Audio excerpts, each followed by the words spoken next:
రాజకీయాల్లో వ్యక్తులు శాశ్వతం కాదని, రాజకీయ పార్టీలు మాత్రమే శాశ్వతంగా ఉంటాయని ఏపీఐఏసీ చైర్మన్ వైసీపీ నాయకుడు మెట్టు గోవిందరెడ్డి అన్నారు. అనంతపురం జిల్లా రాయదుర్గంలో ఆయన వైసీపీ నాయకులతో సమావేశమయ్యారు. ఎమ్మెల్యే కాపు రామచంద్రారెడ్డి వైసీపీని విభేదించిన నేపథ్యంలో కొందరు నాయకులు పార్టీని వీడిపోతున్నట్లు ప్రచారం జరుగుతున్న నేపథ్యంలో ఈ సమావేశం జరిగింది. ఈ సందర్భంగా మెట్టు గోవిందరెడ్డి మాట్లాడుతూ తనకు ఎమ్మెల్యే టికెట్ కన్ఫర్మ్ కాగానే ప్రజల్లో మమేకమై పార్టీ విజయానికి కృషి చేస్తానన్నారు. కాపు రామచంద్రారెడ్డికి టికెట్ నిరాకరించడంతో ఏ వైసీపీ నాయకుడు రాజీనామా చేయలేదన్నారు. వైసీపీ అధిష్టానం తనకు ఎమ్మెల్యే టికెట్ కేటాయించి గెలిస్తే తన పరిపాలనలో ఎటువంటి మోసాలు, బెదిరింపులు, అరాచకాలు సాగించకుండా ప్రజా మనిషిగా పనిచేస్తానని చెప్పారు. వైసీపీ పార్టీలో ప్రజాపాలన సాగుతోందని, ప్రజలందరూ వైసీపీ పార్టీని ఆదరిస్తున్నారన్నారు. టీడీపీలో కాల్వ శ్రీనివాసులు లాంటి ఒక్క నేత మాత్రమే బీసీలు కనిపిస్తారని, కానీ వైసీపీ ఎంతమంది బీసీలకు పదవులు వచ్చాయో అందరికీ తెలుసన్నారు.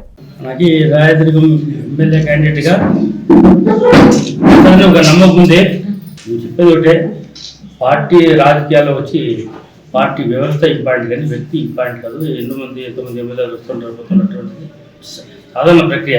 రాజకీయాల తర్వాత ఎలక్షన్ జరుగుతాయి, వాళ్ళ సర్వేలు ఉంటాయి, అధికార పార్టీకి వాళ్ళ యొక్క స్ట్రాటజీ ఉంటుంది. ఎవరు ఇస్తే గెలుస్తారో, ఎవరు ఇస్తే మన అధికారంలో రావాలి. ఎవరికి రాజకీయం ఉంటేనే మేము ఎట్లా అధికారంలో రావాలా, ఎట్లా మనం సీఎం కావాలి, అదే ఉంటుంది స్ట్రాటజీ. ఆ స్ట్రాటజీ ప్రకారం మార్పు చేస్తూ సాధారణం. అంతేగాని ఈరోజు పార్టీలో పనిచేసిన తర్వాత కూడా మీకు తెలిసిన ఎమ్మెల్యేగా ఉంటే, నేను ఎమ్మెల్సీగా ఉన్నా కూడా కాలుష్యం తీసుకుంటే ఎక్కడ ఒక డిస్టర్బెన్స్ అయితే 18 రోజులు అన్ని ఎమ్మెల్యే చేసిన 18 రోజులు అంటే పార్టీనే శిరోధారం, దానికి సెకండ్. ఇది ఇంకోటి ఏమంటే మనది కూడా సామాజిక న్యాయం కూడా మా పార్టీలోనే ఉంది. ఎందుకంటే అన్నింటిలో పార్టీ కంటే ఒక కొంతమంది అంటారు తెలుగుదేశం పార్టీ వైఎస్ఆర్ పార్టీ అంటే ఏమంటారంటే ఇదేమో ఎవరిదో పార్టీ. అసలు దీంట్లో సామాజిక న్యాయం మా పార్టీలో ఉంది. జగన్మోహన్ రెడ్డి నినాదం అంటే నా ఎస్టీ, నా ఎస్టీ, నా బీసీ, నా మ్యాట్ అంటారు. మాకుంటే అంటే అధికారిత సమాసమానంగా ఉండాలని చెప్పి ఉంటే కులాల వారిగా అంటే ఎంత జనాభా ప్రకారం అందరికీ చేసేలా అందరికీ చిల్లరు రాజకీయంలో తీస్తూ పార్టీ పనిచేస్తుంది. కాబట్టి ఇది పార్టీ ఎవరు సొత్తు కాదు, జనాల అభిప్రాయం పైన గెలిస్తే కదా. ఇప్పుడు గెలిస్తే కదా అధికారం ఇస్తే కదా తెలిసేది.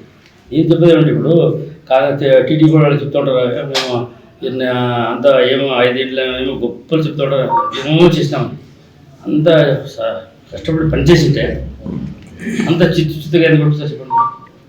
23 మంది గెలిపే ఓడిపోయి 23 మంది గెలిచారంటే పని చేయలేదు కాబట్టి ఇప్పుడు వచ్చినారు. ప్రజాస్వామ్యం ఇప్పుడు మేము చేస్తున్నాం, మీరు చేస్తున్నారు అంటే ఎవరికి వచ్చినా జనాలు నిర్ణయించడం, జనాలు నిర్ణయం శిరోధారం అంటే వాళ్ళు. కాబట్టి మేము చెప్పేది 5 సంవత్సరాలు మాకు ఇచ్చిన అన్నీ వచ్చిన దాన్ని పెట్టి ఏమో వాళ్ళు అట్లా సైకో వాళ్ళది రకరకాలుగా మాట్లాడే ఇన్సల్ట్స్ చేసేవారు మాట్లాడుతుంటారు. పద్ధతి కాదు.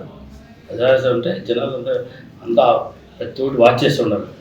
ఎవరు వస్తే మనకి రాష్ట్రంలో ఎవరు ముఖ్యమంత్రి పార్టీ ఏ పార్టీ కాబట్టి కాబట్టి ప్రజలే నిర్ణయించారు. కాబట్టి ఎలక్షన్ ఎవరు కూడా మాట్లాడకుండా ప్రజల యొక్క ఆకాంక్షలుగా పార్టీ వస్తే అంతవరకు వెయిట్ చేస్తే ప్రాబ్లం ఉంటుంది. దాని రాజకీయం గురించి తెలిసి మనకి ఎక్కడన్నా బెదిరింపులు కానీ ఏమైనా కానీ ఉంటే రాజకీయం బెదిరింపు అంటే రాజకీయం కల్చరే కాదు, మన డిఎన్ఏలో కూడా ఎంత బెదిరింపులు కానీ ఎటువంటి సమస్యలు ఉండదు, వేరే అమ్ముడుపోయే విధానాలు ఉండవు. కాబట్టి మేము అందరూ చెప్పేది మా కార్యకర్తలు కూడా వైఎస్ఆర్ పార్టీకి అనుకూలంగా ఉండడం అంటే కంపల్సరీ 100% మన పార్టీలో ఉంటే పార్టీని గెలిపించాలి. ఎవరికి ఇచ్చినా కూడా ఎంత పార్టీని సిద్ధంగా ఉండాలి. పార్టీ రాజకీయంలో వైఎస్ఆర్ పార్టీ విజయగిరి ఎటువంటి 100% అట్లా ఎటువంటి అనుమానం కాదు.